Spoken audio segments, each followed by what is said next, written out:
Hi விவாஸ், இன்றைக்கி நான் உங்களுக்கு உருளைக்கிழங்கையும் ப்ரெட்டையும் வச்சு பஜ்ஜி பண்ணி காட்ட போகிறேன். வாங்க எப்படி செய்யலான்னு பார்க்கலாம். அதுக்கு முதல்ல உருளைக்கிழங்கை நல்லா தண்ணியில் போட்டு குக்கரில் போட்டு நல்லா வேக வச்சு எடுத்து வச்சுக்கோங்க.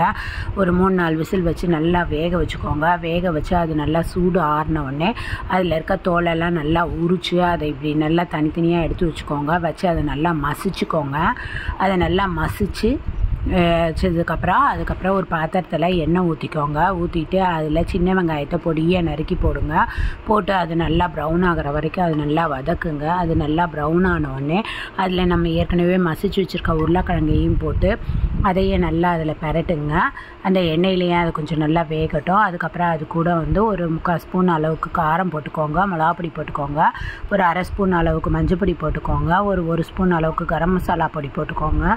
போட்டு அதை நல்லா கிண்டி அந்த மிளகாப்பொடி வாடை எல்லாம் நல்லா போகிற வரைக்கும் அதை கிண்டுங்க. அது கூடவே கொஞ்சம் உப்பையும் சேர்த்து அந்த வாடை போகிற வரைக்கும், பச்சை வாடை போகிற வரைக்கும் நல்லா கிண்டி அதை தனியாக எடுத்து வச்சுக்கோங்க.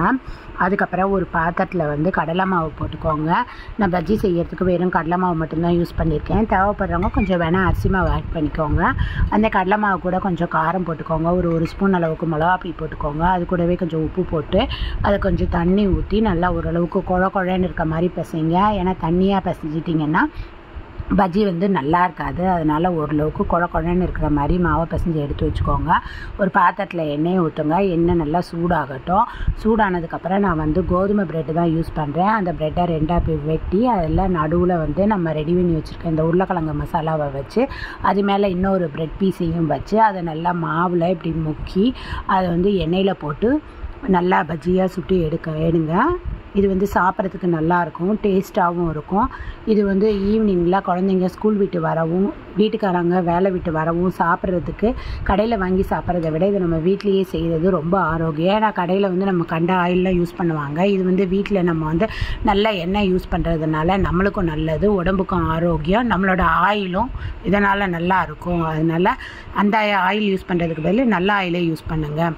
இப்படி ஒரு பீஸாக போட்டு அது நல்லா எண்ணெயில் முருக விடுங்க. உடனே திருப்பிடாதீங்க, அப்புறம் பிஞ்சு வந்துடும். அதனால் அது கொஞ்சம் நல்லா முருகினதுக்கப்புறம் ப்ரௌன் ஆனதுக்கப்புறம் அதை இப்படி திருப்பி போட்டு நல்லா செவக்க வறுத்து எடுங்க. அது நல்லா மொறுன்னு வர்ற வரைக்கும் வச்சு வருங்க. ஏன்னா அவசரப்பட்டு வெள்ளையாக இருக்கும்போது எடுத்துட்டிங்கன்னா அப்புறம் சவச்சவன்னு இருக்கும், மொறுன்னு இருக்காது. மொறுன்னு இருந்தால் தான் சாப்பிட்றதுக்கும் நல்லாயிருக்கும். இது சாப்பிட்றதுக்கும் சூப்பராக இருக்குது. நானும் செஞ்சு சாப்பிட்டு பார்த்தேன், நல்லா தான் இருக்குது. நீங்களும் இது எப்படி இருக்குன்னு செஞ்சு வீட்டில் ட்ரை பண்ணி பாருங்கள். குழந்தைங்களுக்கும் இதை செஞ்சு கொடுங்க. எல்லோரும் இதை ஈவினிங் ஸ்நாக்ஸுக்கு சாப்பிட்லாம். சூப்பராக தான் இருக்குது. வேலைக்கு போயிட்டு வர்றவங்களும் ஈவினிங் வந்தோடனே இதை லேசாக ரெடி பண்ணுறதுக்கும் இது 5 நிமிஷத்தில் ரெடி பண்ணிடலாம். உருளைக்கிழங்கு மட்டும் வேக வச்சு தோல் வச்சு எடுத்து வச்சோம்னா இது சீக்கிரமே ரெடி பண்ணிடலாம். ட்ரை பண்ணி பாருங்கள்.